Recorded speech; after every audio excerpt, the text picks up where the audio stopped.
परिचय दिंतु मो ना उर्वशी कौन करेंगे 60 वर्ष ऊर्ध है आज आप सांग मान जो बंधु मिलन कौन यार लक्ष्य उद्देश्य कौन रही देश गोटे सांग मान सहित एत सार मान सहित एत 43 वर्ष पर देखा साक्षात बहुत खुशी लगुच आनंद लगुच। हाँ जीवन तो बहुत दुख अच्छी कि बहुत कष्ट अच्छी ये आनंदटा सब समय मिले ना ये जो खुशी आनंद मिली 43 वर्ष पर। हाँ समस्त खुशी अच्छु सांगसाथी सार मान देख बहुत आनंद लगे। नाटा कौन कहले आरती महांती आज एत वर्ष भितर आप बंधु मिलन कर बंधु मिलन कहीं यही बंधु मिलन आम जहाँ शिक्षा ग्रहण कलु शिक्षक मानकर आदर्श आग अनुप्रेरणा आम शाशुघर बोहू जहाँ हो जिते कष्ट बाधा विघ्न हो आदर्श सम्मान केवे तले पकईबुनु बर आम आम शिक्षक मानकर आदर्श रे आम आज आगु को जीवाक बहुत चेष्टा करूँ किंतु आज सांग साथी आम शिक्षक मानक गहन रे ये दिनटा को आज जमी लगिला एमती आमको कौ दिन भी आसीनी जीवन में आते वर्ष पर आम एकाठी होगी देखा साक्षात होईटा ही बड़ कथा। आपण परिचय दिंतु मो सावित्री सिंह घर बरी एत वर्ष भितर आप आज जो बंधु मिलन कर उद्देश्य कौन रही आमर बंधुतार गोटे संपर्क केमिति गढ़ी सार मानकर सब आशीर्वाद आम प्रति जो भक्ति जो स्नेह सब आमको बहुत खुशी देछि। आपण परिचय देवे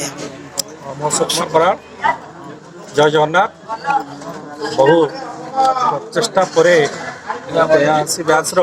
जो बंधु मिलन उत्सवटी होती समस्ते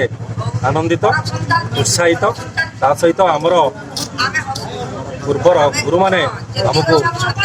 आशीर्वाद देइचंती से ही आमर श्रेष्ठ दान तेणु सेमानक स्मृति सेमानक अनुभूति आम भितर बांटीचंती ता सहित आम बंधु आ बांधवी मानक सहित आमे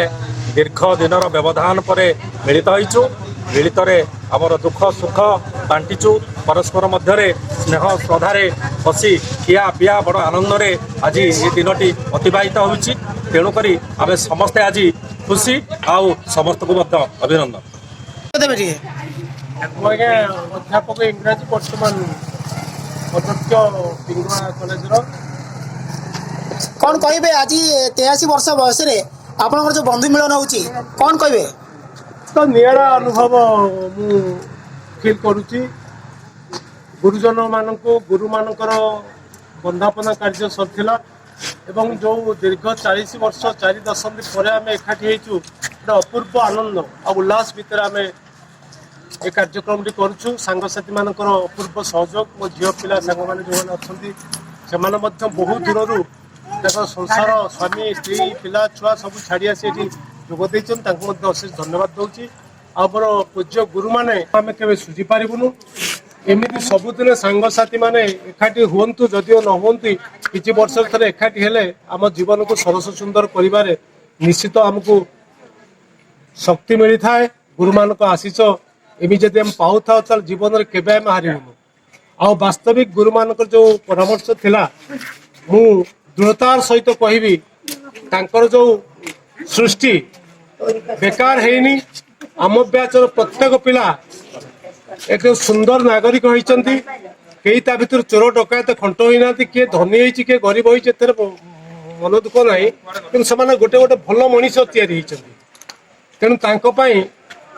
मो अंतर निवृत्त कौन स्नेह श्रद्धा शुभेच्छा मुझे ज्ञापन करुच्ची आज ये बंधु मिलन पर्व निश्चित भाव में सफलतार सहित होती आउ कि समय पर आम प्रथम पर्याय भजन कार्यक्रम गोटे थिला तादर मुझे केतोटी भजन बोली और आग को आम रही रोमांटिक गीतर पर्याय जिते समय चलो आम केतोटी मधुर संगीत सहित रोमांटिक गीत बोलू।